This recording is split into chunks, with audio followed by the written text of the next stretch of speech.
some sentences or some error detection on the basis of these nouns. Okay, so let's come to the first sentence.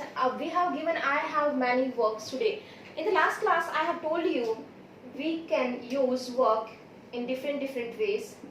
Work is an uncountable noun, so never use works if it act as a uncountable noun. अगर ये work जो है uncountable noun की तरह काम कर रहा है तो आप इसको कभी भी वर्क्स नहीं करोगे.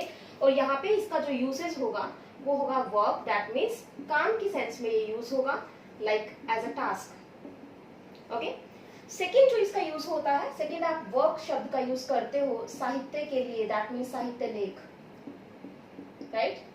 We can say literature writings. और लिटरेचर राइटिंग्स की जब भी आप बात करोगे, वर्क का यूज जब भी आप इस सेंस में करोगे तो आप कभी भी वर्क नहीं करेंगे. क्या यूज करेंगे? वर्क्स यूज करेंगे. The next one we have the third one. Okay, third case, we can also use this word, the same word as a factory. Okay, we can use work as with the mean of factory, that means कारखाना. कारखाने को भी आप क्या बोलते हो? Works. Okay, but उस time पे भी आप इसको वर्क नहीं, क्या होना चाहिए? वर्क्स. ओके, तो एक चीज क्लियर हो गई है कि वर्क का यूज हम किस तरह से करेंगे. तो वर्क के 3 यूजेस हैं. First one as a task, second one as literature writings, and the last one as factory. Okay, now come to the sentence. We have given I have many works today. That means in this sentence we have given work as a task.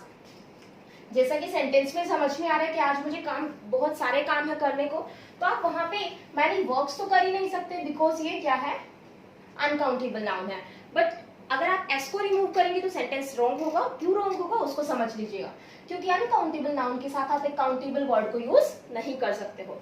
तो इसको correct करने के लिए हम क्या करेंगे? Many pieces of work. Last class में मैंने आपको बताया है कि एक अनकाउंटेबल नाउन को काउंटेबल किस तरह से किया जाए, right. Now come to the second sentence. In the second sentence we have given I have read many work of Kalidas. तो अंडरस्टूड है यहाँ पे हम किसकी बात कर रहे हैं? कालिदास की. तो कालिदास के क्या होंगे? उसकी लिटरेचर राइटिंग्स होंगी. दैट मीन्स उसके जो भी उसने पोइट्रीज या जो भी उसने लिटरेचर्स लिखे हैं, राइटिंग्स जो उसकी हैं, तो उन राइटिंग्स के बारे में हम इस सेंटेंस में बात कर रहे हैं. तो अंडरस्टूड है, आप उसको प्लूरल में ले जा सकते हो, कोई दिक्कत नहीं है. एक बंदे की राइटिंग्स एक से ज्यादा हो सकती है. तो यहाँ पे आप मैनी वर्क नहीं करेंगे, क्या होना चाहिए? Many works of Kalidas. Now come to the next sentence. We have given he lives nearby an iron work. तो again I have just told you कि जब भी वर्क का यूज फैक्ट्री के सेंस में किया जाए तो आप वहां पे वर्क नहीं क्या करेंगे? वर्क्स. आप कहते हैं ना वर्क्स जो है वो बेसिकली कारखाने या फैक्ट्री के लिए यूज होता है. Okay, now come to the fourth sentence. Rahul is abusing his rights. Okay, Rahul is abusing his rights. That means इस सेंटेंस को अगर आप रीड करेंगे तो इतना समझ में आ रहा है कि Rahul is abusing, Rahul abuse कर रहा है. दैट मीन्स दुरुपयोग कर रहा है किसका? अपने राइट्स का. Now come to the word abuse.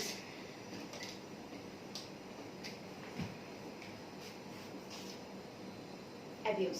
Okay, sometimes we use abuse and sometimes we use abuses. And what's the difference between this two? We use abuse as a noun, और जब भी आप इसका एक नाउन की तरह use करेंगे तो इसका मीनिंग होगा दुरुपयोग. दैट मीन्स इसको हिंदी में आप लोग प्लीज लिख लीजिएगा, misuse. Okay, misuse of something. अगर आप मिसयूज की सेंस में इसका यूज करें दैट मीन्स उस टाइम पे ये क्या होगा? ये नाउन होगा. दूसरी सेंस में अगर बात की जाए अब्यूजेस की, तो अब्यूजेस का मतलब होगा जैसे ही आप एस यहाँ पे यूज करेंगे तो इसका मीनिंग चेंज होके एक दूसरी सेंस में जाएगा, दैट इज गाली देना, सॉरी गालियां, गालियां. ओके, तो अब्यूज जब भी आप नाउन की तरह यूज करें तो एक चीज ध्यान रखिएगा, उसका मीनिंग गालियां होगा.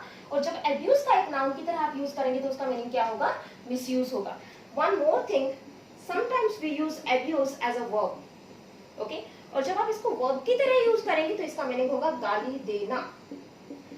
इन दोनों में डिफरेंस है स्टूडेंट्स. यहाँ पे ये एक नाउन है गालियां. ओके, और जब यहाँ पे आप बात करोगे अब्यूज का एज एन वर्ब तो यहाँ पे ये एक्ट कर रहा है. दैट मीन्स गाली देना, कोई एक्शन परफॉर्म किया जा रहा है, और action performing words are always a verb. Okay, now come to the sentence fourth. Rahul is abusing his rights. तो अंडरस्टूड है, हिज राइट्स, उसकी राइट्स की बात हो रही, तो गाली देना की सेंस में तो हम बात करेंगे नहीं. ओके, तो राइट्स को क्या कर रहा है? अब्यूज कर रहा है. ओके, तो यहाँ पे आप क्या करेंगे? वो दुरुपयोग कर रहा है. ठीक है, तो यहाँ पे अपने हिंदी में लिख लीजिएगा प्लीज. ओके, मिसयूज कर रहा है अपने राइट्स का. नेक्स्ट सेंटेंस पे चलते हैं. आई can't tolerate your abuse.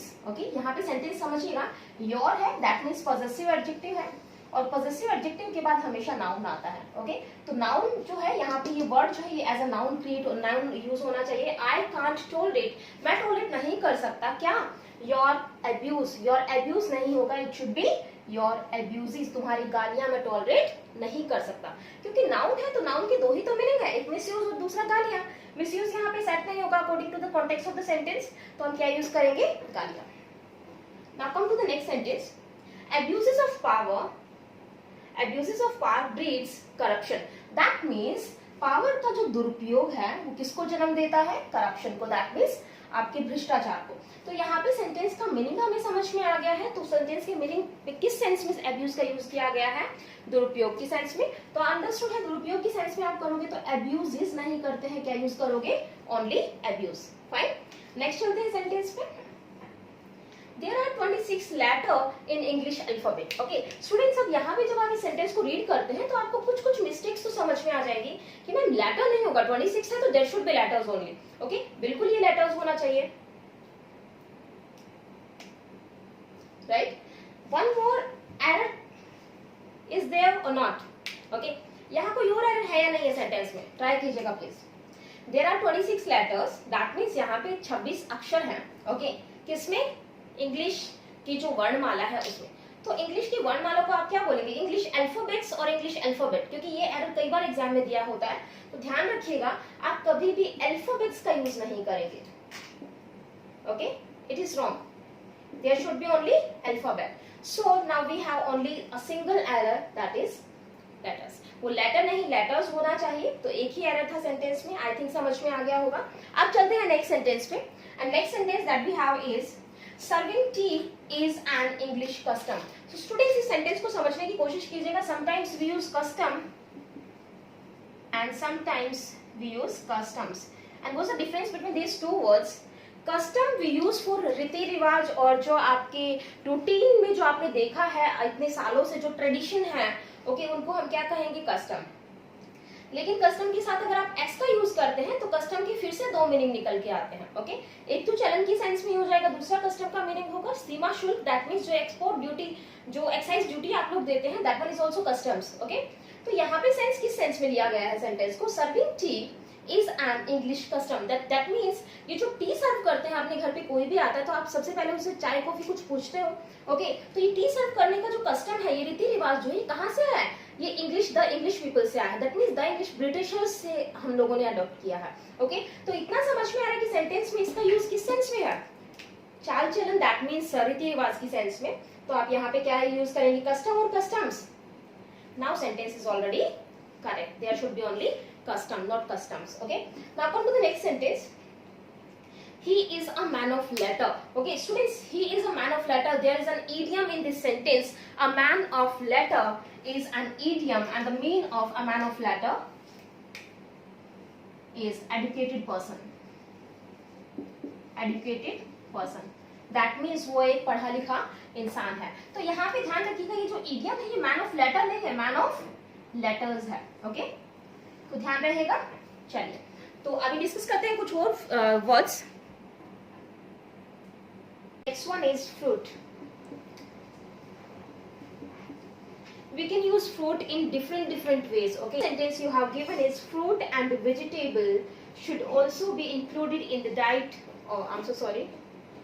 In the diet of a pregnant woman. तो स्टूडेंट्स इस सेंटेंस में सिंपली वो बोल रहे हैं कि फल और सब्जियां जो है वो एक प्रेग्नेंट वुमेन की डाइट के अंदर क्या होनी चाहिए, इंक्लूड होनी चाहिए। तो एक चीज आप याद रखें, जब भी आप फ्रूट और वेजिटेबल इकट्ठा यूज करते हैं कभी भी सेंटेंस में, तो कभी फ्रूट एंड वेजिटेबल नहीं करेंगे, there should be fruit and vegetables. Okay, so अब चलते हैं इस चीज पे कि किस तरह से किस किस सेंस में आप फ्रूट का यूज कर सकते हो। तो first of all we use fruit as a fruit only.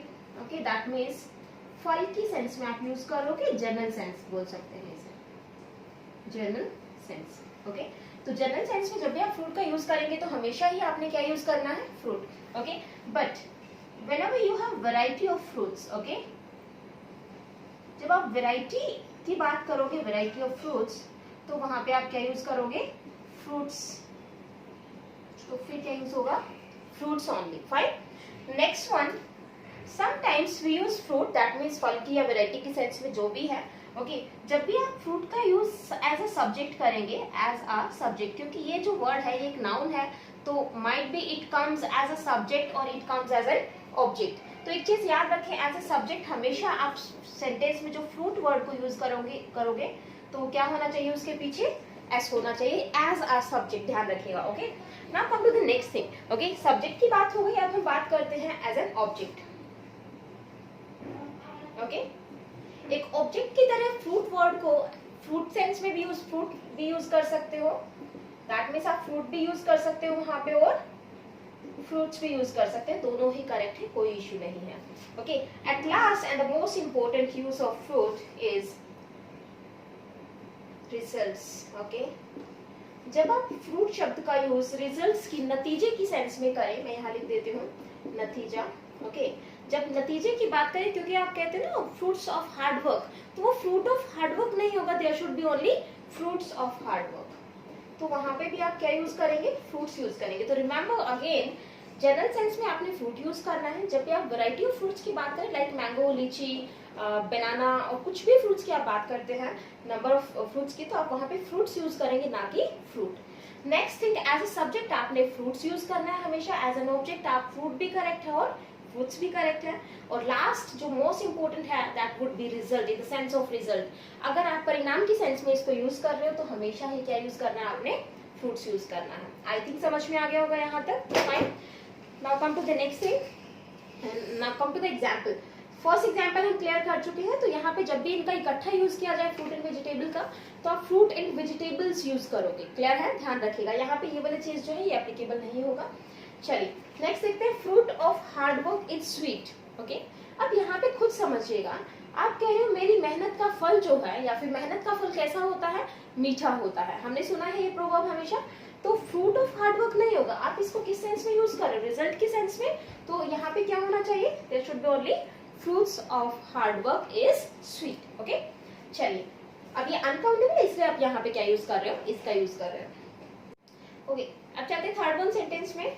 This book is the fruit of my hard work. बिल्कुल सेंटेंस में इतना तो समझ में आ रहा है आपको कि हम नतीजे की बात करें, बट स्टूडेंट्स यहाँ पे ध्यान रखिएगा, आप यहाँ पे फ्रूट को किस तरह से यूज कर रहे हैं, एज एन ऑब्जेक्ट यूज कर रहे हैं। क्यों, क्योंकि दिस बुक की बात हो रही है, दैट मीन्स दिस वाला सब्जेक्ट, इज यहाँ पे वर्ब है। अब ये एक्शन हो किस पे रहा है, कहीं ना कहीं ये बुक किस पे एक्ट कर रही है, फ्रूट पे। This book is the fruit. Okay, किस चीज का फ्रूट, मेरे हार्ड वर्क का। तो आप जब एज एन ऑब्जेक्ट किसी चीज को यूज करते हो तो वहां पे फ्रूट भी करेक्ट होता है और फ्रूट्स भी करेक्ट होता है। ओके, तो we can use here fruits as well as fruit, both are correct. Okay, don't worry, clear है। नेक्स्ट चलते हैं नेक्स्ट सेंटेंस में, fruit like mango and lychee. तो आप मुझे सिर्फ इतना बताइएगा, मैंगो एंड लीची में अगर बात कर रहे हैं तो कितने फ्रूट्स हैं, there are two kind of fruits, two kinds of fruits हैं। तो इतना समझ में आ रहा है कि हम वैरायटी की बात कर रहे हैं, दैट मीन्स एक सिंगल फ्रूट की बात नहीं कर रहे हो, आप वैरायटी ऑफ फ्रूट्स की बात कर रहे हो। और जब वैरायटी की बात की जाए तो आप क्या यूज करते हो, फ्रूट्स यूज करते हो, ना कि फ्रूट।